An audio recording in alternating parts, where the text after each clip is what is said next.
Is screen is visible to everyone?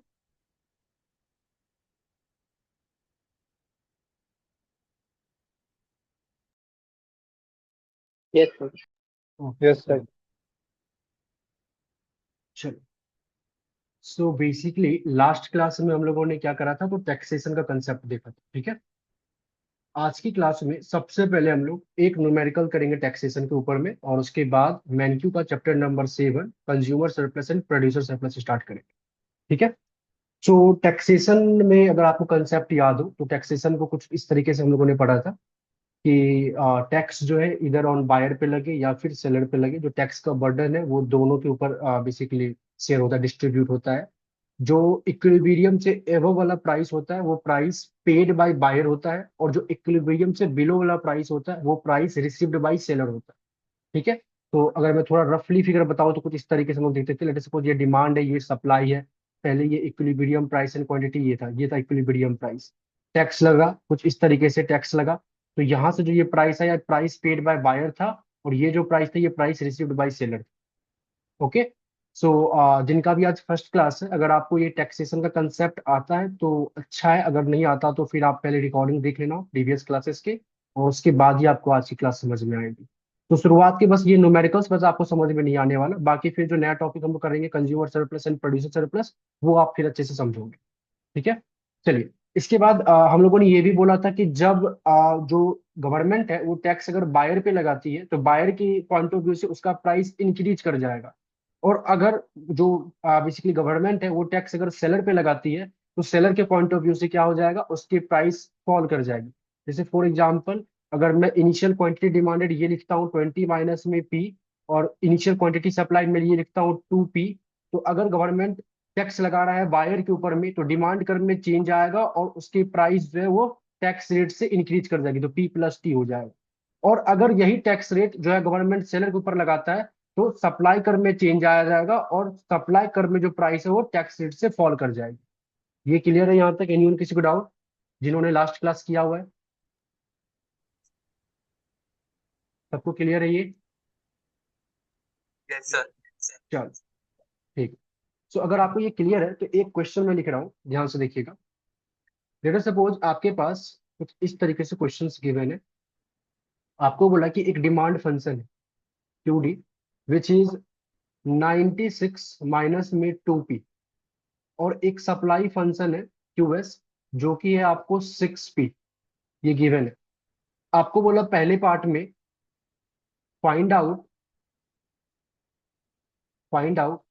Equilibrium price and quantity, equilibrium price and quantity, पहला question ये था। दूसरे part में बोला कि इफ गवर्नमेंट इम्पोजेस टैक्स, कुछ इस तरीके से लिख लो, eight rupees 8 per unit on buyer, now find out price paid by buyer and price received by seller.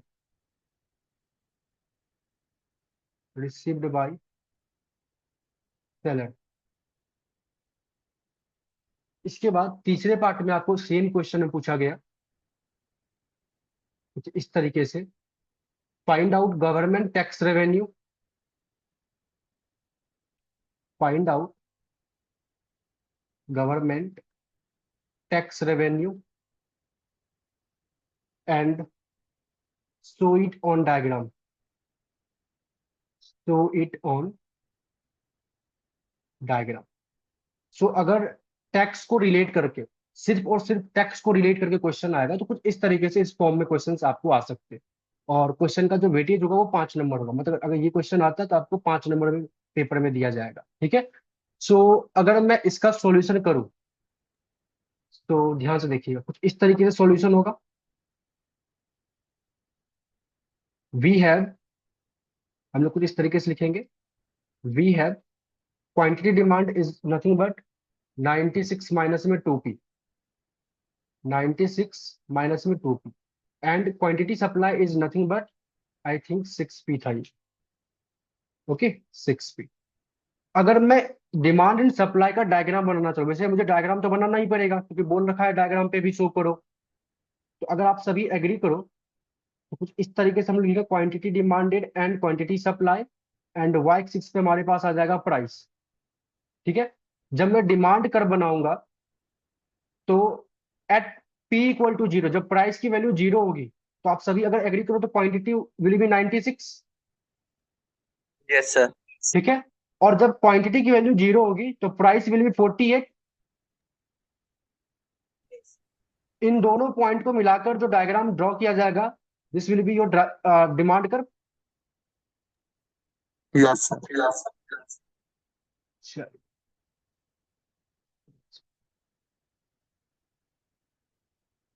तो ये आपके पास डिमांड कर्व आ गया। जब सप्लाई कर्व की बात करें तो जब प्राइस की वैल्यू प्राइस जीरो होगा तो क्वांटिटी जीरो होगा, और जब प्राइस आपका वन आएगा तो क्वांटिटी सिक्स आएगा। तो लेट अस सपोज कुछ इस तरीके से आपका सप्लाई कर्व आएगा, relatively flatter, something like this. This is your supply curve. Okay. तो जब आप पहला पार्ट सॉल्व करोगे इस क्वेश्चन का, ठीक है, पहला पार्ट, तो पहले पार्ट में आपको क्या बोला गया कि इक्विलिब्रियम प्राइस एंड क्वांटिटी निकालो। तो इक्विलिब्रियम कंडीशन क्या होता है, सभी को पता है, क्लास 12 या क्लास 11 में पढ़कर आए हो। Quantity demanded is equal to quantity supply. Quantity supply. इस तरीके से आप इक्वेट करोगे। 96 माइनस में 2p is equal to 6p। यहां से आपके पास क्या आ जाएगा, 8p is equal to 96 and p is equal to 12। This is your equilibrium price. और जब आप क्वांटिटी निकालना चाहते हो तो इस p को, प्राइस की वैल्यू को, या तो डिमांड फंक्शन में पुट कर दो या तो सप्लाई फंक्शन में पुट कर दो। पुट करोगे तो quantity you will be 72। Clear है। तो कहने का मतलब, जहां पे ये दोनों पॉइंट इंटरसेक्ट हो रहे होंगे, जो ये पॉइंट है, जो कि आपका इक्विलिब्रियम भी पॉइंट बोल सकते हो आप, तो यहाँ पे जो क्वांटिटी आ रहा होगा वो आ रहा होगा 72 का, एंड जो प्राइस आ रहा होगा वो आ रहा होगा 12 का। पहला पार्ट सबको क्लियर, किसी को डाउट एनीवन? अब आते हैं हम लोग सेकेंड पार्ट में। सेकेंड पार्ट में क्या बोला आपको कि गवर्नमेंट ने क्या किया, टैक्स लगाया है बायर के ऊपर में 8 रुपए पर यूनिट के हिसाब से। तो बताओ कौन सा कर्व चेंज होगा, डिमांड कर्व या supply curve? Demand. Demand curve. चलिए, तो डिमांड कर्व में 8 रुपए से बायर का जो प्राइस है, बायर के लिए जो प्राइस होगा वो इंक्रीज कर जाएगा। मतलब कुछ इस तरीके से बोल सकते हैं, when government imposes tax on buyer, तो जो आपका न्यू डिमांड कर्व होगा, न्यू डिमांड कर्व होगा, न्यू क्यूडी, वो कुछ इस तरीके से होगा। 96 माइनस में जो पहले पी था इसके साथ टैक्स रेट ऐड हो जाएगा, और you can say yes sir. QD is equal to 96 minus में पी प्लस में जो टैक्स रेट क्या है, 8 per unit, 8 rupees per unit.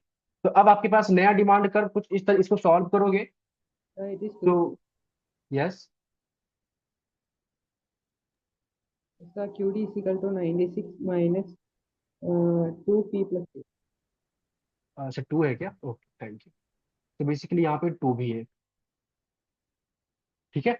सो ये आपके पास आ जाएगा 80 माइनस में 2p। तो मैं बोल सकता हूँ your new demand curve would be 80 minus में 2p। ये आपका न्यू डिमांड कर्व आया after imposing tax by the government on buyer. Okay. अब इस न्यू डिमांड कर्व को मैं ड्रॉ करूंगा अपने डायग्राम के ऊपर में। अच्छी बात है, जब बायर के ऊपर टैक्स लगता था तो जो डिमांड कर्व चेंज होता था, तो बेसिकली शिफ्ट लगता था, तो शिफ्ट राइट वर्ड लगता था या लेफ्ट वर्ड लगता था? लेफ्ट। Left word. सर तो लेफ्ट। तो इस न्यू डिमांड कर्व को जब हम लोग ड्रॉ करेंगे तो इस न्यू डिमांड कर्व में जब आप देखोगे ध्यान से, तो when P equal to zero, जब प्राइस की वैल्यू जीरो होगी तो क्वांटिटी 80 होगी। लेट अस सपोज ये रहा आपके पास क्वांटिटी 80, और जब आप क्वांटिटी को जीरो रखोगे तो price will be 40। Let us suppose ये रहा आपके पास 40, और इन दोनों पॉइंट को जब मिलाकर आज फिर से एक डायग्राम बनाएंगे, that will be new demand curve. Definitely वो पुराने वाले से पैरेलल होगा, और जो गैप होगा इन दोनों के बीच में मैग्नीट्यूड का, वो क्या होगा, टैक्स रेट का होगा। क्लियर है सभी को?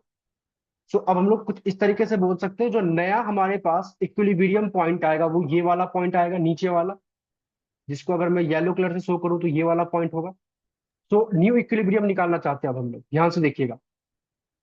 तो न्यू इक्विलिब्रियम क्या होगा हमारे पास, new quantity demand is equal to quantity supply, 80 minus में 2p, और पुराना वाला सप्लाई कर्व क्या है, 6p है। तो यहां से हम लिख सकते हैं 8p is equal to 80 and p is equal to 10।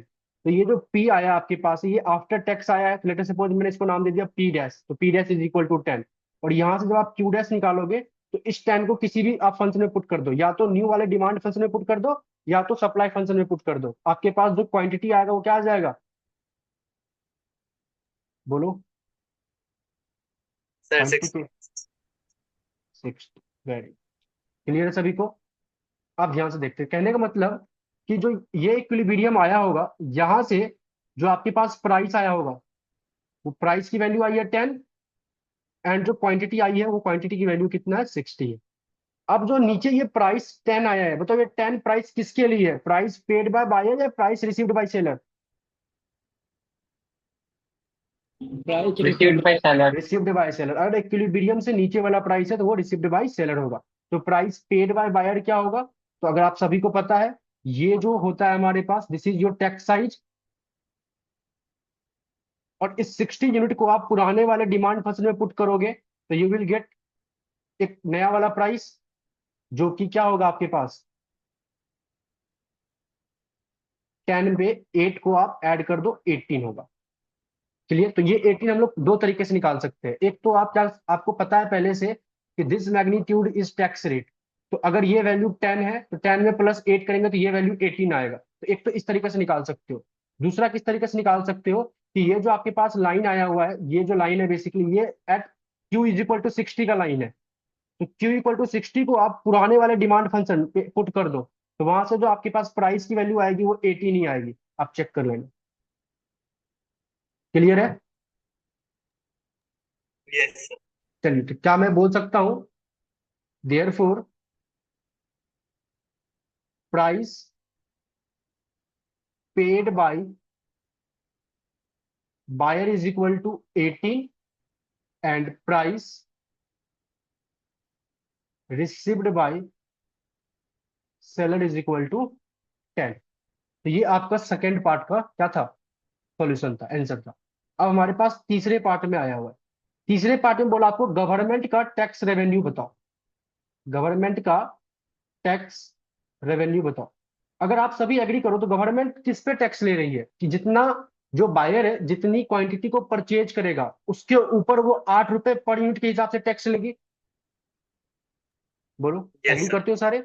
तो कहने का मतलब जब गवर्नमेंट ने टैक्स लगाया तो मार्केट में क्वांटिटी, मतलब 60 यूनिट ऑफ क्वांटिटी का ट्रेड हुआ है, बायर ने 60 यूनिट ऑफ क्वांटिटी परचेज किया है।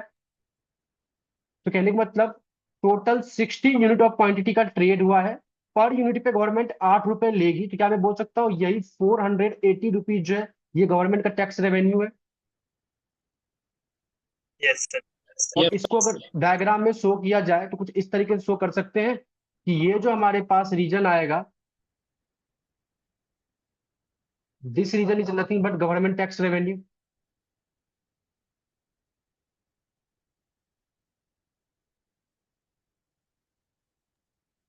Yes sir. ये एक रेक्टेंगल दिख रहा होगा, जिस रेक्टेंगल में जिसका आपको लेंथ दिख रहा होगा 60 यूनिट और ब्रेथ दिख रहा होगा 8 यूनिट, मतलब ये रहा 8 और ये रहा 60। और एरिया ऑफ रेक्टेंगल क्या होता है, लेंथ इंटू में ब्रेथ। क्लियर है? तो क्या मैं बोल सकता हूं ये जो आया है this is nothing but a government tax revenue. बोलो, क्लियर है सभी को? Yes sir. चलिए, तो इस तरीके से आपके पास क्वेश्चंस आ सकते हैं। तो आपको क्या है, बेसिकली आई होप आपको ये समझ में आ चुका है। आप लोगों के लिए एक होमवर्क है, एक नया क्वेश्चन में लिखता हूं, क्वेश्चन नंबर 2 बोलता है इन द एबव इक्वेशन या in the above above question,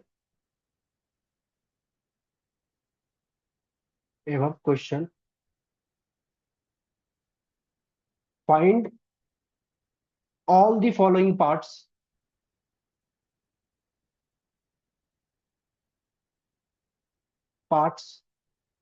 if government imposes tax on seller at ₹4 per unit। सारे डिमांड इक्वेशन, सप्लाई इक्वेशन और हर चीज सेम रहेगा, बस चेंज क्या हुआ है तो इस बार गवर्नमेंट ने टैक्स लगाया है सेलर के ऊपर एट 4 पर यूनिट। आपको तीनों पार्ट्स निकालने हैं, दिस इज योर होमवर्क। आप लोगों को क्या करना है, इसको सॉल्व करके मेरे को व्हाट्सएप पे सेंड कर दो। अपनी सॉल्यूशन को अच्छे तरीके से सॉल्व करना है, डायग्राम के साथ। क्लियर है सभी को? Yes sir. चल, इसको आप लोग सॉल्व करके मेरे को भेजिए, ध्यान से देखिए। अब आगे, सो अब हम लोग चैप्टर नंबर 7 स्टार्ट कर रहे हैं मैन का। ठीक है, तो चैप्टर नंबर 7 में सबसे पहले जो कंसेप्ट हम लोग करने वाले हैं that is consumer surplus. Consumer surplus, हालांकि मैंने थोड़ा सा आइडिया आप लोगों को क्लास नंबर 1 में दे दिया था कंज्यूमर सरप्लस का, बट फिर भी देखते हैं। कंज्यूमर सरप्लस बेसिकली होता क्या है, it is nothing but a difference between willingness to pay willingness to pay and and market price। ये जो विलिंगनेस टू पे है, इसका क्या बेसिकली मतलब था, ये मैंने आपको बताया था, एक टर्म याद करो, रिजर्वेशन प्राइस। रिजर्वेशन प्राइस कहने का मतलब किसी भी पर्टिकुलर यूनिट ऑफ क्वांटिटी के लिए या कमोडिटी के लिए कोई भी कंज्यूमर कितना मैक्सिमम पे कर सकता है, कितना पे करने की इच्छा रखता है, उसको कहते हैं हम लोग विलिंगनेस टू पे, और यू कैन से रिजर्वेशन प्राइस। अगर इसको भी आपको लिखना चाहते हैं तो मैं दोबारा से आपको लिख देता हूं, it is the maximum price of commodity that consumer is willing to pay for a particular unit of commodity।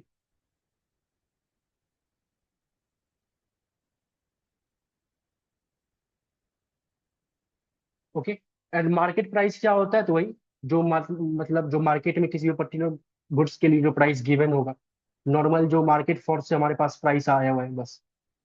जो कहता है कि जो विलिंगनेस टू पे है कंज्यूमर के द्वारा और जो मार्केट प्राइस है, इनके बीच के डिफरेंस को हम लोग कंज्यूमर सरप्लस कहते हैं। फॉर एग्जाम्पल, इसको डायग्रामेटिकली भी एक डेफिनेशन हम लोग देखेंगे। जैसे याद करो, हमने कुछ पढ़ा था basically law of diminishing MU के करस्पॉन्ड में, कि हमारे पास किसी भी गुड्स की क्वांटिटी गिवन है यूनिट्स के फॉर्म में। लेट्स सपोज कोई गुड एक्स है, कुछ इस तरीके से क्वांटिटी गिवन है 1 2 3 4 5 6, और इसके करस्पॉन्ड में हमारे पास मार्जिनल यूटिलिटी गिवन है इन टर्म्स ऑफ यूटिल्स। कि पहले यूनिट ऑफ कमोडिटी को कंज्यूम करेंगे तो लेटर सपोज 40 यूटिल्स का मेरे को सेटिस्फेक्शन मिलेगा, सेकेंड यूनिट को कंज्यूम करेंगे तो लेटर सपोज 35 का मिलेगा, एंड इस तरीके से डिमिनिशिंग एमयू हम लोग फॉलो करते थे। तो कुछ इस तरीके से जैसे जैसे आप एक्सेसिव यूनिट ऑफ कमोडिटी को कंज्यूम करोगे, आपका एमयू फॉल करता जाएगा। इसके बाद हम लोग इसके करस्पॉन्ड में निकाल देते हैं marginal utility in terms of rupees, जिसको रिजर्वेशन प्राइस कहते थे।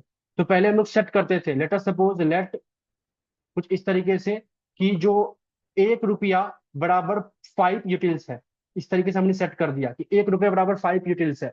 तो अगर पहले यूनिट ऑफ कमोडिटी से मेरे को 40 यूटिल्स का मजा मिला है, तो 40 utils is equal to nothing but 8 rupees लिख सकते हैं, क्योंकि अगर 1 रुपया बराबर 5 यूटिल्स तो 40 यूटिल्स बराबर 8 रुपीज।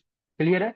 सिमिलरली सेकेंड यूनिट के लिए मेरे को 35 यूटिलिटी का मजा मिल रहा है, तो मैं इसके लिए मैक्सिमम पे कितना कर सकता हूँ, 7 6 5 4 एंड 3।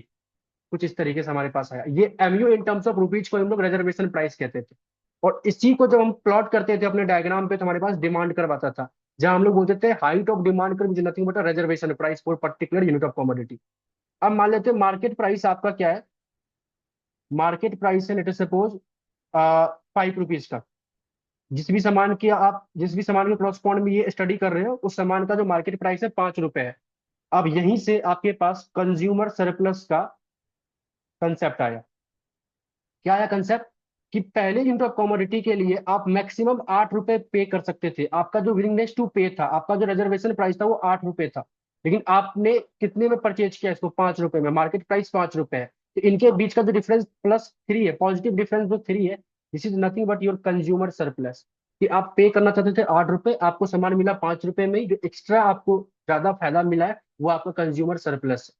सिमिलरली दूसरे यूनिट ऑफ कमोडिटी के लिए आप मैक्सिमम पे कर सकते थे 7 रुपीज, आपका जो विलिंगनेस टू पे था वो था 7 रुपीज, लेकिन आपको मिला 5 रुपए में ही, तो इनके बीच का डिफरेंस 2 रुपए जो है वो आपका क्या है? कंज्यूमर सरप्लस है।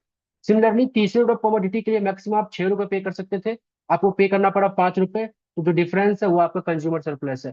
चौथे यूनिट के लिए यहाँ पे डिफरेंस कंज्यूमर सरप्लस का आपका 0 होता है, तो यहाँ पे आप इनडिफरेंट हो जाते हो, इधर टू परचेज अ गुड्स और नॉट।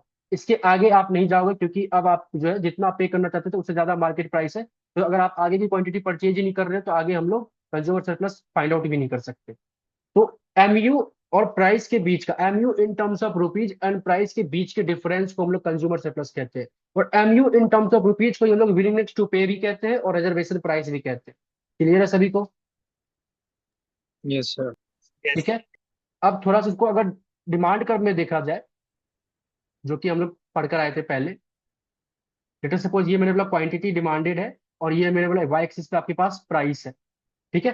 तो जो डिमांड कर्व बनता था, लेट अस सपोज मैंने बोला ये है डिमांड कर्व आपका, कुछ इस तरीके से, this is your demand curve. तो डिमांड कर्व का जो हाइट होता था यही होता था रिजर्वेशन प्राइस, कि पहले यूनिट ऑफ कमोडिटी के लिए आप मैक्सिमम कितना पे कर सकते हो, दूसरे के लिए मैक्सिमम कितना पे कर सकते हो, तीसरे के लिए कितना पे कर सकते हो, और सभी पॉइंट को मिलाकर जो डायग्राम बनता था वो आपका डिमांड कर्व बनता था। तो ध्यान से देखिए, मैं इसको आपको समझाता हूँ क्या, कुछ इस तरीके से। लेट अस सपोज ये आपके पास डिमांड कर्व है, ठीक है, और मार्केट प्राइस है 5 रुपए, तो 5 रुपए मार्केट का प्राइस है, तो कुछ इस तरीके से मैंने बनाया ये, this is nothing but a price line, price line जो कि है 5 रुपए। अब ध्यान से देखो, मैंने बोला कि जब आप पहले यूनिट ऑफ कमोडिटी की बात कर रहे हो, तो पहले यूनिट ऑफ कमोडिटी के लिए आप मैक्सिमम, मतलब जो आपका हाईएस्ट विलिंगनेस टू पे था वो आपका था 8 रुपया, लेकिन आपको वो पहला यूनिट ऑफ कमोडिटी कितना में मिला? 5 रुपए में। तो क्या मैं बोल सकता हूँ ये जो एबव है ये आपका कंज्यूमर सरप्लस है? आप पे करना चाहते थे इतना, आपको मिला 5 रुपए में, this is your consumer surplus. Yes sir. Similarly दूसरे यूनिट के लिए जो दूसरा कंज्यूमर होगा वो पे करना चाहता है लेट अस सपोज 7 रुपए, उसको मिला 5 रुपए में ही, उसके लिए ये कंज्यूमर सरप्लस होगा। यस। यस। तो यहां से हम लोग क्या एक चीज बता सकते हैं, कि जो एरिया में अभी शेड करूंगा this is nothing but a consumer surplus, क्योंकि अच्छा ट्रेड कहां तक होगा? तो ट्रेड इस पॉइंट तक होगा, क्योंकि इसके आगे हम लोग नहीं जा सकते। इसके आगे जो कंज्यूमर है वो पर्टिकुलर यूनिट ऑफ कमोडिटी के लिए पे करना चाहता है कम, और मार्केट प्राइस है ज्यादा, तो वहां पे तो ट्रेड होगा ही नहीं, तो ट्रेड होगा पॉइंट ई तक। और यहाँ पे जो मेरा ऊपर का रीजन है, this region, this is nothing but a consumer surplus. बोलो एग्री करते हो सारे? यस। ये आपका क्या है? कंज्यूमर सरप्लस है। तो क्या मैं यहां से एक लाइन और लिख सकता हूं, कि अगर एरिया के पॉइंट ऑफ व्यू से, कि consumer surplus is nothing but below the area below the demand curve and above the price line? Yes sir. यहां मैं लिख रहा हूं, ध्यान से देखो, consumer surplus is the area below the demand curve, below the demand curve and above the price line, and above the price line. Clear है? अगर प्राइस लाइन जो है ये 5 से बढ़ के 6 हो जाए, तो क्या मैं बोल सकता हूँ कंज्यूमर सरप्लस फॉल हो जाएगी? और प्राइस लाइन 5 से कम होकर 4 हो जाए तो कंज्यूमर सरप्लस बढ़ जाएगी, ये भी एरिया आ जाएगा। Yes sir. तो इस तरीके से आप बोल सकते हो, अगर आपका प्राइस लाइन फॉल करता है तो कंज्यूमर सरप्लस विल इंक्रीजेस, और प्राइस लाइन अगर आपका इंक्रीज करता है तो कंज्यूमर सरप्लस विल डिक्रीजेस।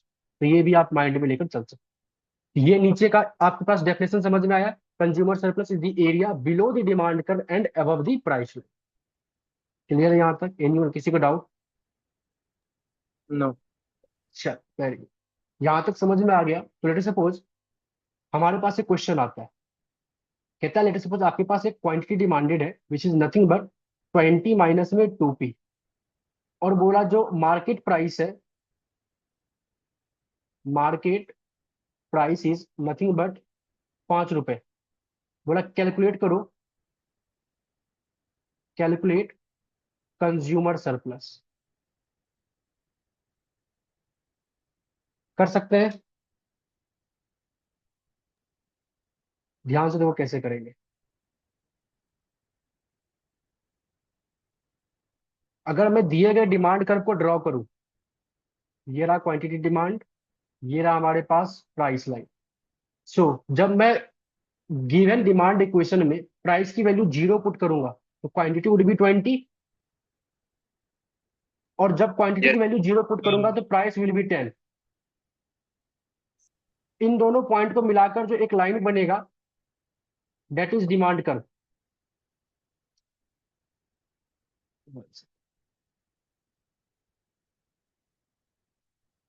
चलिए, ये आपके पास डिमांड कर्व आ गया। प्राइस लाइन क्या है आपका? 5 रुपए। लेट सपोज ये रहा आपके पास प्राइस लाइन, तो इसको नीचे कर लो, रहने दे। दिस इज योर, मान लेते ये 5 है, this is your price line. क्या हम बोल सकते हैं ये एरिया आपका कंज्यूमर सरप्लस है? Yes. और ये जो एरिया आपका आया है, क्या ये बोल सकते हैं this area is nothing but a triangle? ये ट्रायंगल का शेप ले रहा है, Right Yes, angle. sir. ठीक है? क्या मैं एरिया ऑफ ट्रायंगल का फॉर्मूला हमें पता है ना, लेंथ इंटू में ब्रेथ, 1/2 इंटू में लेंथ इंटू में ब्रेथ, या इस Yes, तरीके से sir. बोलते हैं Yes, 1/2 इंटू sir. में बेस इंटू में हाइट, सॉरी बेस इंटू में हाइट, ये फॉर्मूला यूज करते हो आप, ठीक है? 1/2 इंटू में बेस इंटू में हाइट। तो एक बात बताओ, अगर मैं इस 5 रुपए को इस डिमांड कर्व पे पुट कर दूं तो क्या मेरे पास ये क्वांटिटी आ जाएगा? इक्विलिब्रियम क्वांटिटी भी आप बोल सकते हो।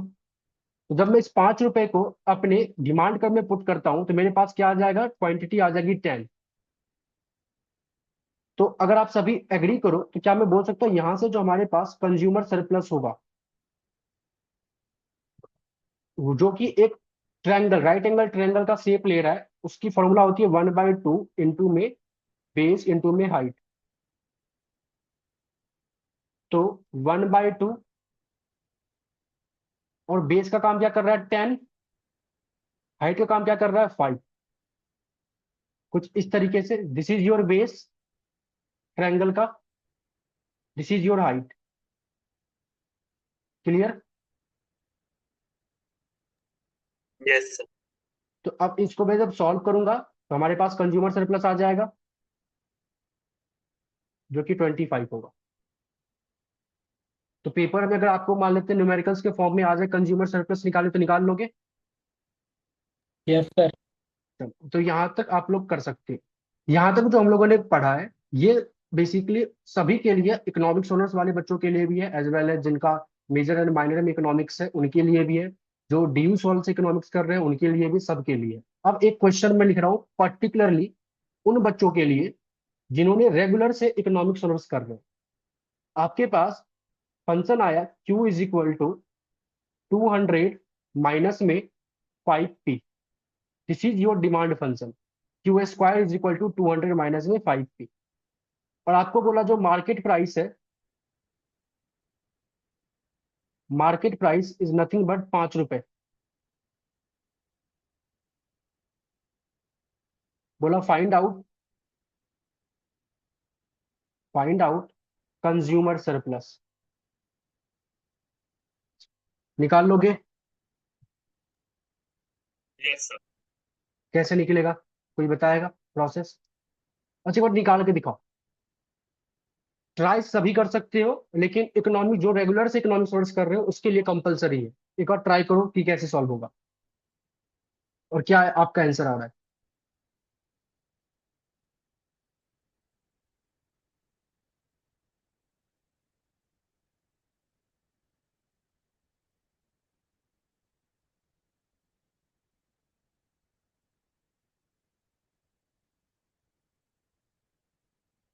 सारी ट्राई करो। सर स्क्वायर है यस, बोलो क्या कर रहे हो। सर, क्यू स्क्वायर है ना वो। हाँ, ये क्यूटे स्क्वायर है, हाँ बिल्कुल।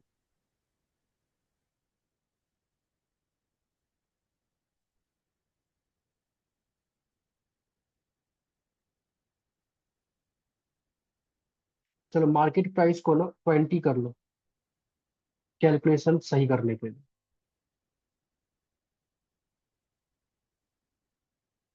बताओ कंज्यूमर सरप्लस क्या आएगा, किस तरीके से कर रहे हो, करके मेरे को व्हाट्सअप करो सर।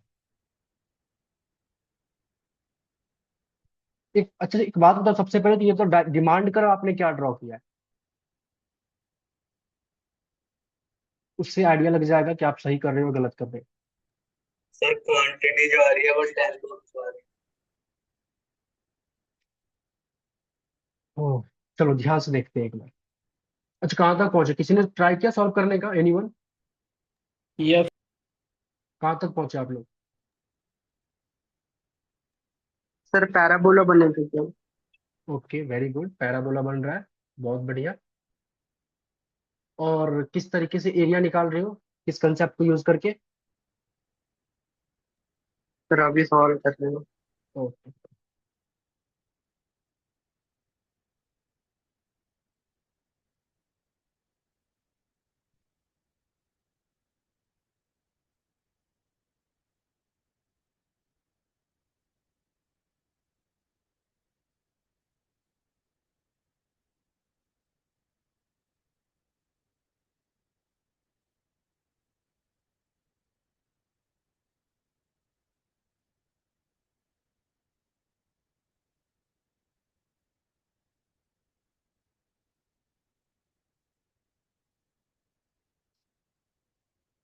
कुछ आइडिया आया किस तरीके से सॉल्व करोगे? पैराबोला तो बन जाएगा, वेरी गुड।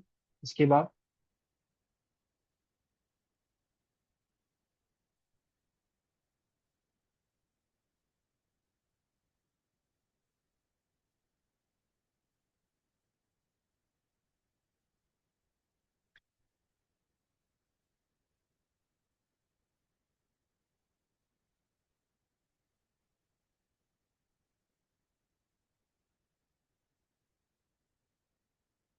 एनीवन किसी का सॉल्व हुआ?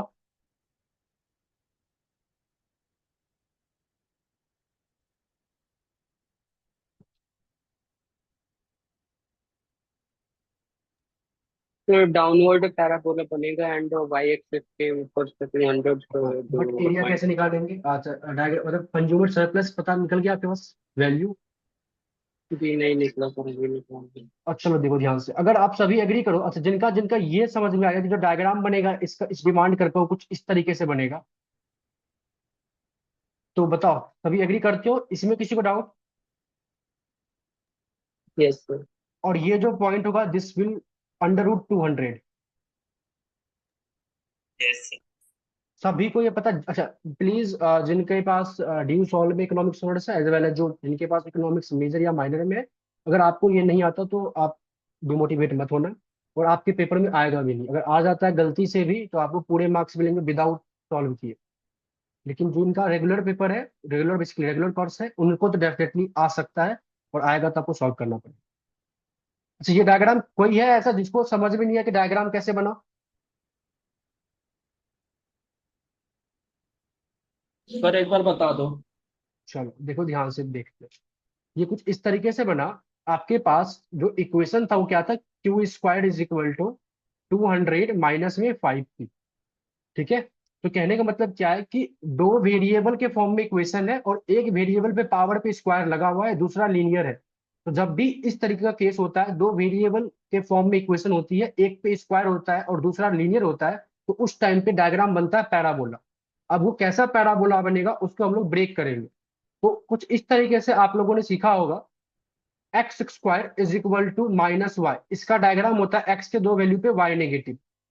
ये आपने एमएमई में सीखा होगा, पैराबोला x के दो वैल्यू पे y नेगेटिव। इसको पहले हम लोग इस तरीके से ब्रेक करते हैं, कैसे? तो मैंने लिखा इस तरीके से इसको कि Q² = अगर मैं -5 कॉमन ले लेता हूं तो बचेगा P- में 40। अब यहां से जब आप निकालोगे तो Q equal to 0 and P equal to 40 would be your vertex. तो जब डायग्राम ड्रॉ करोगे, क्योंकि ये क्वांटिटी है आपका और यहाँ पे आपके पास प्राइस, तो when Q is equal to 0 तो at the time P equal to 40, और डायग्राम बनेगा कुछ इस तरीके से डाउनवर्ड स्लोप। अगर आपने एमएमई का एनालिटिकल ज्योमेट्री पढ़ लिया है, देख लिया है, then you will able to solve this diagram.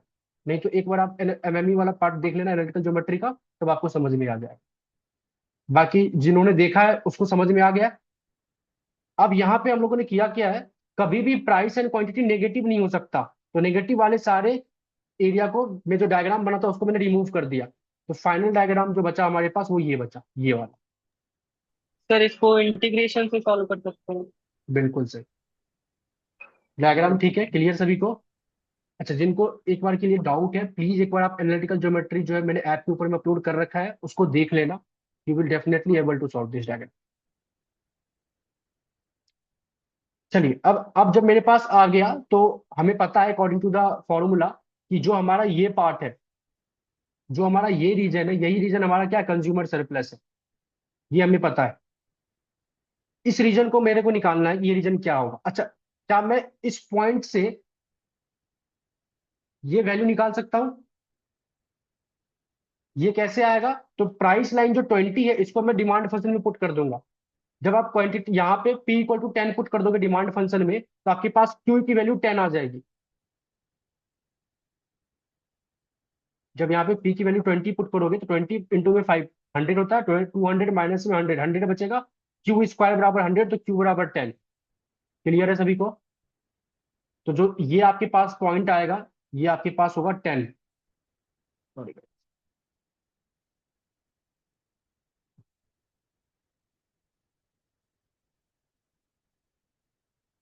Okay. तो बेसिकली इसको मैं नीचे लेके आ रहा हूँ। अब ध्यान देखो, मेरे को क्या चाहिए, मेरे को ये रीजन चाहिए। ये रीजन का जो एरिया होगा यही हमारा कंज्यूमर सरप्लस है। ओके। अब एक बात बताओ, अगर मैं, आपने क्लास 11, नोट क्लास 11, क्लास 12 में पढ़ा होगा एप्लीकेशन ऑफ इंटीग्रेशन, जहां पे आप एरिया बाउंड रीजन पढ़ते थे। अगर मैं कुछ ऐसा लिखता हूं, इंटीग्रेशन ऑफ 0 से लेकर 10, lower limit 0 upper limit 10, equation of demand curve. अगर मैं इक्वेशन ऑफ डिमांड कर्व को 0 से लेकर 10 तक इंटीग्रेट करूंगा, तो सभी एग्री करो, तो क्या मेरे को ये एरिया मिलेगा, ये पूरा?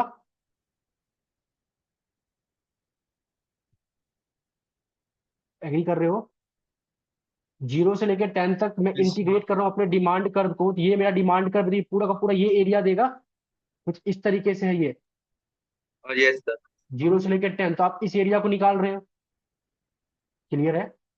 चलिए, तो आपने क्या क्या इंटीग्रेशन किया 0 से लेकर 10 तक, तो आपको ये पूरा का पूरा ये एरिया मिल गया, यहां से लेकर ये, और ये पूरा का पूरा ये एरिया मिल गया। लेकिन आपका कंज्यूमर सरप्लस तो सिर्फ और सिर्फ ये वाला एरिया था। तो आप क्या कर रहे हो, इसमें से माइनस कर दे रहे हो कोई चीज। माइनस क्या करोगे, ध्यान से देखो। अगर इस पूरे एरिया में से अगर मैं माइनस कर दूं इक्वेशन ऑफ प्राइस लाइन,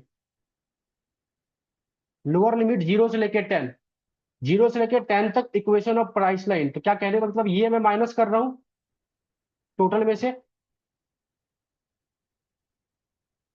तो इस यस सर। पूरे में से मैंने नीचे वाले को माइनस कर दिया, तो क्या मेरे पास ऊपर वाला बस यही एरिया बचा?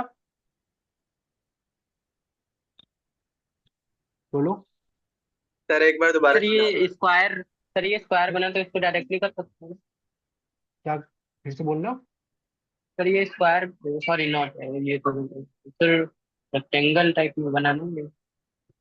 हाँ, रेक्टेंगल टाइप में, मतलब बेसिकली एप्लीकेशन ऑफ इंटीग्रल में एरिया बाउंड रीजन क्या कहता है कि आप ये जब सर कोई वो भी तो लिमिट पे लेते हो, करना हाँ, पड़ेगा। तो वो पूरा का पूरा फिगर आ गया ना। तो आपने जब इक्वेशन ऑफ डिमांड कर्व किया 0 से लेकर 10 तक, दोबारा सुनो सारे, तो इक्वेशन ऑफ डिमांड कर्व लिया 0 से लेकर 10 तक, तो आप पूरा ये एरिया बता रहे हो, ये पूरा का पूरा एरिया है। इसमें से आपने माइनस कर दिया 0 से लेकर 10 तक इक्वेशन ऑफ प्राइस लाइन, तो मतलब आपने इस एरिया को माइनस कर दिया। तो क्या अब मेरे पास सिर्फ और सिर्फ ये बचेगा? बोलो। तो दिस इज द फॉर्मूला, जब भी आपके पास कर्वेचर फॉर्म में आएगा तो equation of demand curve minus में equation of price line. Clear है सभी सर को? यस। सर जैसे कि आपने इसमें इंटीग्रेशन के यूज किया, तो सर हम जैसे सेपरेटली उसका ऊपर वाले का एरिया निकालने हैं एंड इसमें रेक्टेंगल के एरिया माइनस करते हैं, तो उससे कोई प्रॉब्लम तो नहीं है ना? अलग, पहले ऊपर वाला अलग एरिया निकाल ले, नीचे वाले को फिर अलग एरिया निकाल के माइनस कर दे। नो रेक्टेंगल का सर, ये हाँ रेक्टेंगल बन हाँ, जाएगा वो ना कर ये सकते वाला? हैं, हाँ कर सकते हैं, कोई दिक्कत नहीं है, वैसे भी हो सकता हाँ है। तो वही पूछना था। हाँ यस वो भी कर सर। सकते हो, डेफिनेटली कर सकते हो। लेकिन यहाँ पे एक ही काम में हो जाएगा ना। अब ध्यान से देखते हैं इस क्वेश्चन में कैसे होगा। तो 0 से लेकर 10, अब इक्वेशन ऑफ डिमांड कर्व क्या लिखेंगे, एक बात बताओ, अगर मैं डी क्यू के रिस्पेक्ट में डिफरेंशिएट कर रहा हूँ, यहाँ पे एक्स का वेरिएबल है, यहाँ पे वाई का वेरिएबल है, और अगर मैं डीएक्स के रिस्पेक्ट में इंटीग्रेट कर रहा हूँ, तो मेरे पास जो फंक्शन होना चाहिए वो क्या होना चाहिए, इन टर्म्स ऑफ एक्स होना चाहिए। Yes sir. तो सिमिलरली अगर मैं डी क्यू के रिस्पेक्ट में इंटीग्रेट कर रहा हूँ, तो मेरे पास function in terms of Q होना चाहिए।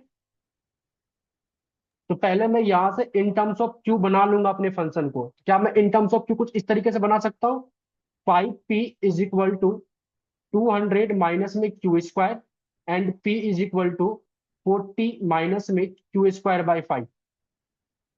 क्या बन गया, p in terms of Q. तो ये हमारे लिए डिमांड का काम करेगा, डिमांड का काम करेगा कुछ इस तरीके से। मैं इसको यहां से रिमूव कर रहा हूँ। तो बेसिकली मेरे पास क्या आया, 40 माइनस में क्यू स्क्वायर अपॉन में 5। तो इक्वेशन ऑफ डिमांड कर्व आया मेरे पास 40 माइनस में क्यू स्क्वायर अपॉन में 5 minus equation of price line क्या था, तो ओनली 20 था। ठीक है। और इन सबको इंटीग्रेट करना है with respect to D Q. I hope integration का फॉर्मूला, बेसिक फॉर्मूला आप लोगों को आना चाहिए अलजेब्रिक वाला। अगर आपको याद हो तो कांस्टेंट का इंटीग्रेशन क्या होता है, x constant plus. Times of variable, तो ये 40 क्यू आ जाएगा। और क्यू स्क्वायर का इंटीग्रेशन हो जाएगा क्यू पे पावर क्यू, मतलब क्यू पे पावर एन का इंटीग्रेशन होता है क्यू पे power N plus one upon में एन प्लस वन। तो नीचे में भी एन प्लस वन करोगे तो 5 इंटू में 3 15 आ जाएगा। माइनस में 20, फिर एक कांस्टेंट टर्म है तो यहाँ पे लिख दोगे 20 Q. Upper limit is your 10, lower limit is your 0। आगे थोड़ा और प्रोसीड करें तो आप इसको कुछ इस तरीके से लिख सकते हो, 40 माइनस में 20 Q, this is nothing but 20 Q minus में Q3 अपॉन में 15। Upper limit is your 10, lower limit is your 0। आप upper limit lower limit put करोगे, जो भी आंसर आएगा you will get your answer. So अगर आप इकोनॉमिक्स ऑनर्स कर रहे हो तो इकोनॉमिक्स में भी आपको अच्छे तरीके से मैथमेटिक्स आना चाहिए, क्योंकि सेमेस्टर 1 का माइक्रो पेपर तो रिलेटिवली आपको इजी दिखेगा, बट जब सेमेस्टर 3 का माइक्रो पे जाओगे तो फुल्ली आपको मैथमेटिकल ही दिखेगा। तब जब सेमेस्टर 3 आएगा तो ध्यान देंगे। बट फिलहाल के लिए ध्यान रखो कि आपके पास इस टाइप के क्वेश्चन भी आ सकते हैं। अब इसको पुट कैसे करते हैं, अपर लिमिट को अलग पुट करेंगे, तो ये क्या आ जाएगा, 20 इंटू में 10, 200 माइनस में 1000 अपॉन में 15। और इधर ये बाकी सारे टर्म जीरो बन जाएंगे। तो फाइनली आपके पास अगर इसको सॉल्व करोगे तो आपके पास आ जाएगा आई थिंक 2000 अपॉन में 15। This is your consumer service. Clear है यहाँ तक सभी को। Yes sir. तो ध्यान रखना। अच्छा, ये क्वेश्चन कभी भी माइनर और मेजर के क्वेश्चन पेपर में नहीं आ सकता, और ना ही ड्यू सॉल्व के इकोनॉमिक्स में आ सकता, ये सिर्फ रेगुलर वाले बच्चों के लिए। दैट्स। चलिए, इसके बाद अगर ये आपको समझ में आ गया तो next concept is producer surplus.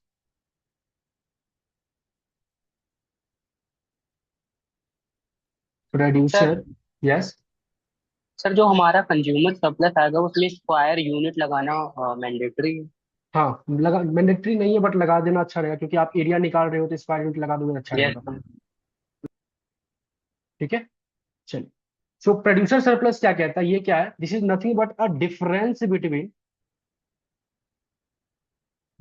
Between market price and marginal cost of commodity. Marginal cost क्या था, कि पर यूनिट ऑफ कमोडिटी को बनाने के लिए जो सप्लायर को या जो सेलर को कॉस्ट पड़ता है वो उसको बोलते थे मार्जिनल कॉस्ट। और मार्केट प्राइस, और उसके अकॉर्डिंग हम लोग तय करते थे कि मार्केट में कितना यूनिट ऑफ कमोडिटी का सप्लाई होगा। ये सब बेसिक सप्लाई की क्लास में हम लोग आप लोगों को मैंने एक्सप्लेन कर दिया। तो कुछ इस तरीके से हम लोग निकालेंगे, ध्यान से देखो। थोड़ा सा मैं बेसिक और फिर से रिवाइज करवा दूं तो लेट सपोज ये यूनिट है किसी भी गुड्स का, लेट सपोज गुड है वो एक्स, और यूनिट के करस्पॉन्ड में कुछ इस तरीके से 1 2 3 4 एंड 5।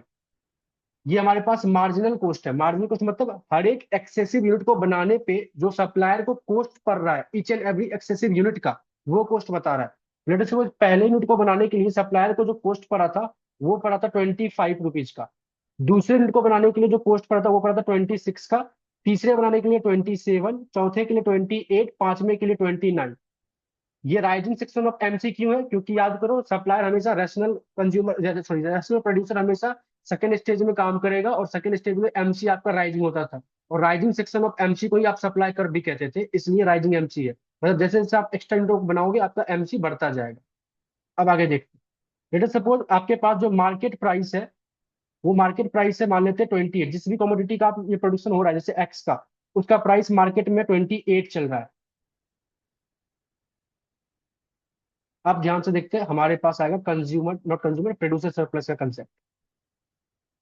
प्रोड्यूसर सरप्लस, पहले यूनिट ऑफ कमोडिटी को बनाने में सेलर को 25 रुपए का खर्च पड़ा, और सेलर ने उसको मार्केट में 28 रुपए में 28 रुपीज में बेचा, तो 3 रुपए का क्या मिला है इसको, प्रोड्यूसर सरप्लस मिला है। तो 3 रुपए का यहाँ पे सेलर को प्रोड्यूसर सरप्लस मिला। सिमिलरली दूसरे यूनिट को बनाने में जो सेलर को खर्च पड़ा था वो 26 पड़ा था, उसको मार्केट में उन्होंने 28 में बेचा, तो यहाँ पे 2 रुपए का सरप्लस हुआ है, प्रोड्यूसर सरप्लस। तीसरे को बनाने में खर्च पड़ा 27, मार्केट में जो बेचा 28, तो 1 रुपए का सरप्लस। चौथे यूनिट को बनाने में 28 रुपए का खर्च पड़ा, मार्केट में बिका भी 28 रुपए में, मतलब यहाँ सेलर को प्रोड्यूसर सरप्लस 0 है, इसलिए यहाँ पे इनडिफरेंट होता है, इधर टू सेल और नॉट सेल। और आगे तो हम लोग बढ़ेंगे ही नहीं, क्योंकि सेलर का जो है कॉस्ट ही नहीं रिकवर हो रहा है एक्सेसिव यूनिट को बनाने के लिए, तो सेलर आगे का यूनिट बनाएगा ही नहीं बनाएगा। तो हम लोग क्या बोल सकते हैं, एमसी एंड प्राइस के बीच के डिफरेंस को हम लोग प्रोड्यूसर सरप्लस बोल सकते हैं। यस, किसी को डाउट एनी वन? क्लियर है सभी को? Yes sir. अच्छा, अगर इसी को थोड़ा डायग्राम में ड्रॉ किया जाए,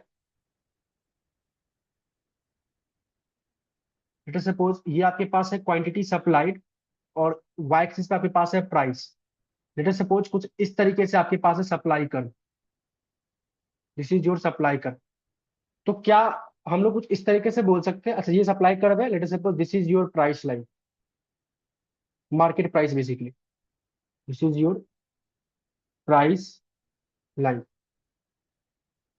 मान लेते हैं ये 28 रुपीज फिलहाल के लिए। पहले यूनिट ऑफ कमोडिटी को बनाने में जो सेलर को खर्च पड़ा था वो पड़ा था क्या, 25 का।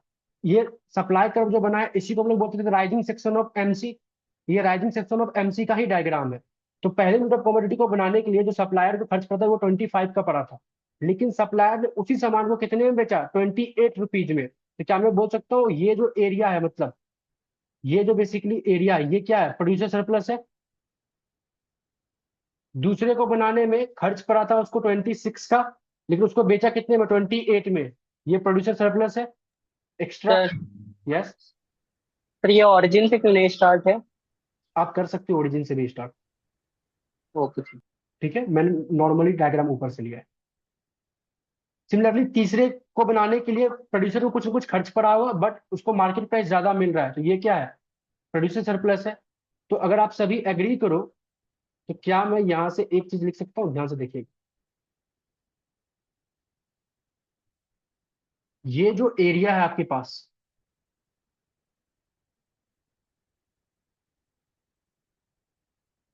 This is nothing but a producer surplus. Yes sir. Clear? और अगर इस एरिया को ध्यान से थोड़ा देखा जाए तो क्या मैं बोल सकता हूँ ये एरिया कौन सा एरिया है, above the supply curve and below the price line. Below the price line. Very good, this is your producer surplus. और आप लोग यहाँ से बोल सकते हो producer surplus is the area above the supply curve and below the price line.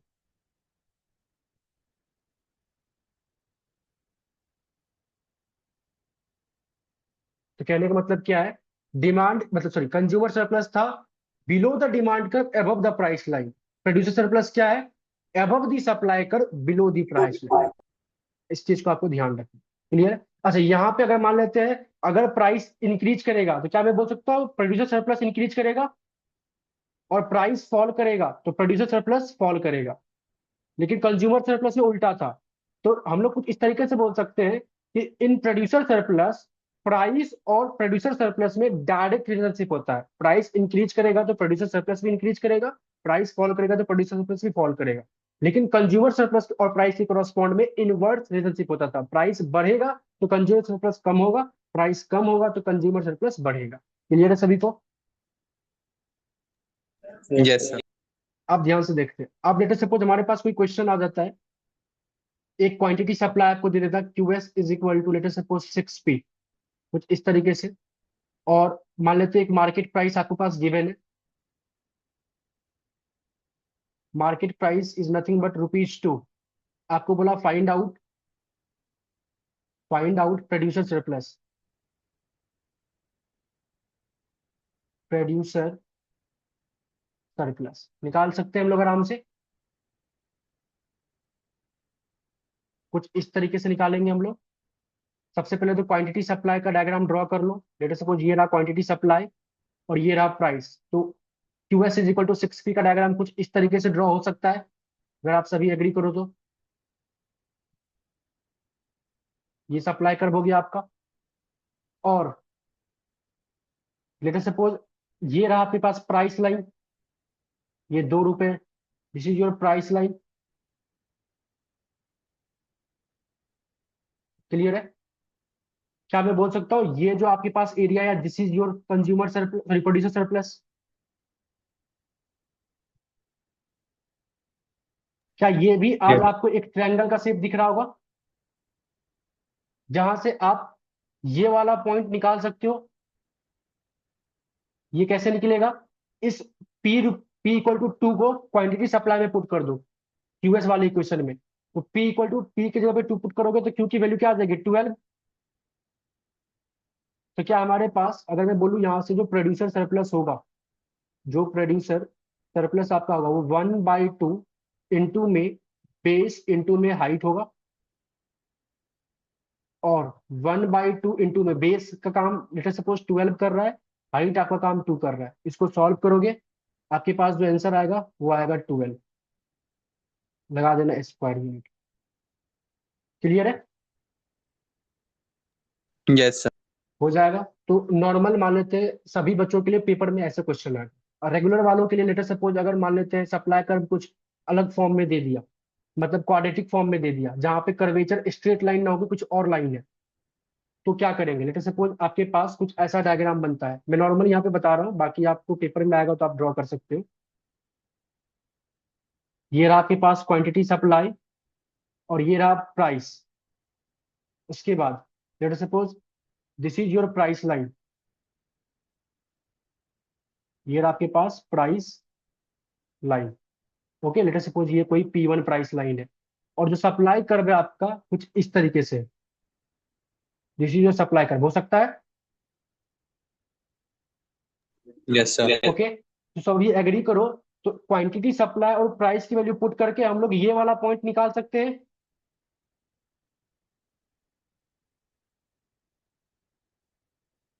कोई Q1 होगा ये हमारे लिए, जो प्रोड्यूसर सरप्लस है, क्या यही है?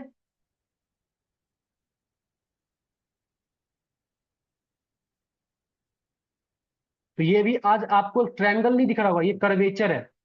क्या इसको भी मैं इंटीग्रेशन के हेल्प से निकाल सकता हूँ? लेकिन यहाँ पे फॉर्मूला क्या लगेगा ध्यान से देखो।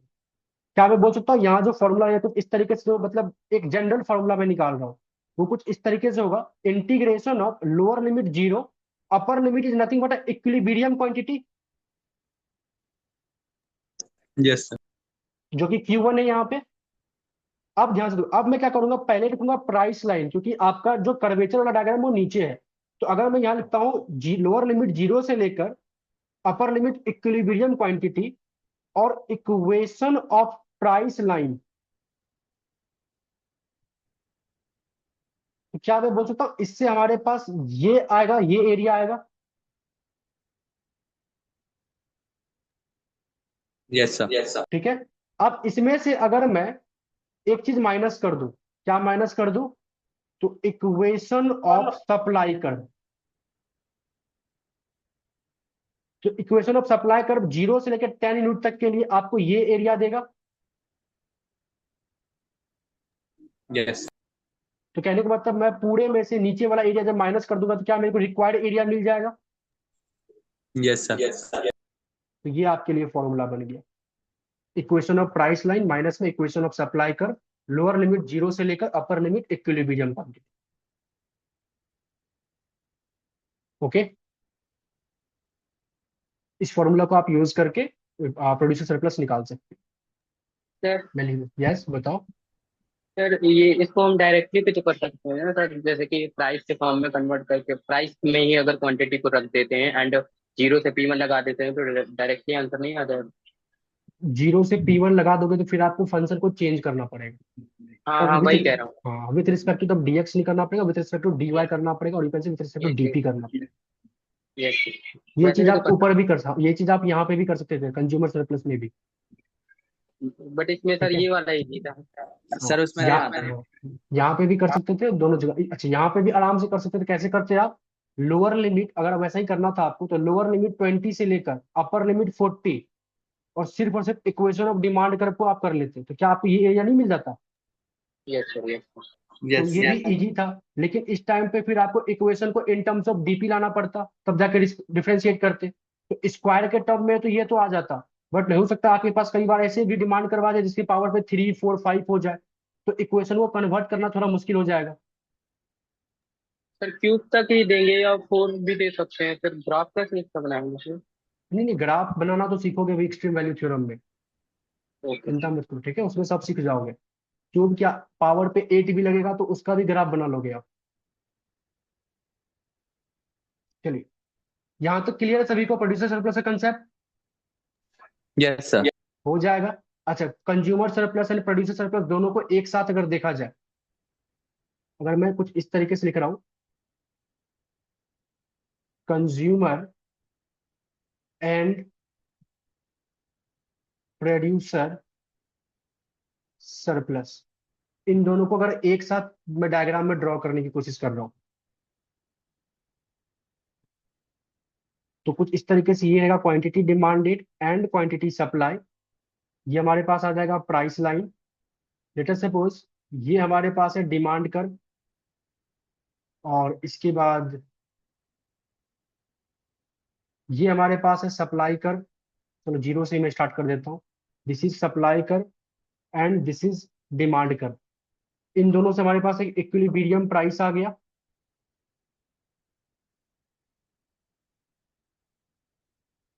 कुछ इस तरीके से क्या मैं बोल सकता हूँ, जो ऊपर का हमारे पास ये पार्ट है, this is nothing but a consumer surplus. Yes sir सभी एग्री करते हो, this is your consumer surplus. ये कंज्यूमर सरप्लस कैसे है, this is nothing but below the demand curve above the price line. और जो हमारे पास ये नीचे का पार्ट है, this producer is sir your producer surplus. Clear है, यस सर क्योंकि अब आपको ये समझ में आ गया एक साथ। तो इसी के ऊपर आप जब टैक्स वैक्स लगाओगे, डेरिवेट लॉस वगैरह लगेगा, तब आपको समझ में आएगा। अब यहीं से कंसेप्ट स्टार्ट होगा नेक्स्ट क्लास में, जब हम लोग डेरिवेट लॉस को पहली बार सीखेंगे कि डेरिवेट लॉस क्या होता है, क्यों होता है इस तरीके से। अभी हमारे पास इकोनॉमी जो है पूरा वेलफेयर, कंज्यूमर और प्रोड्यूसर दोनों अपने वेलफेयर को लेकर वेलफेयर मैक्सिमाइज कर रहा है, दोनों एफिशिएंट वे में बैठा हुआ है। जितना कंज्यूमर को सरप्लस चाहिए उतना मिल रहा है, जितना प्रोड्यूसर को सरप्लस चाहिए उतना प्रोड्यूसर को सरप्लस भी मिल रहा है। जैसे ही गवर्नमेंट अब टैक्स लगाएगी इसके ऊपर, तो यहाँ पे एफिशिएंसी में चेंजेस आएंगे, वेलफेयर में चेंजेस आएंगे, और यू कैन से डेरिवेट लॉस क्रिएट होगा। तो जो चीजें हम लोग लास्ट मतलब नेक्स्ट क्लास में लोग पढ़ेंगे। यहाँ तक किसी को कोई डाउट हो तो वो लोग पूछ सकते हो आप। क्लियर है सभी को यहाँ तक। चैप्टर नंबर 7 का कंसेप्ट आपका यहीं पे खत्म होता है। चैप्टर नंबर 7 में बस आपके पास इतना ही कंसेप्ट है, consumer surplus and producer surplus.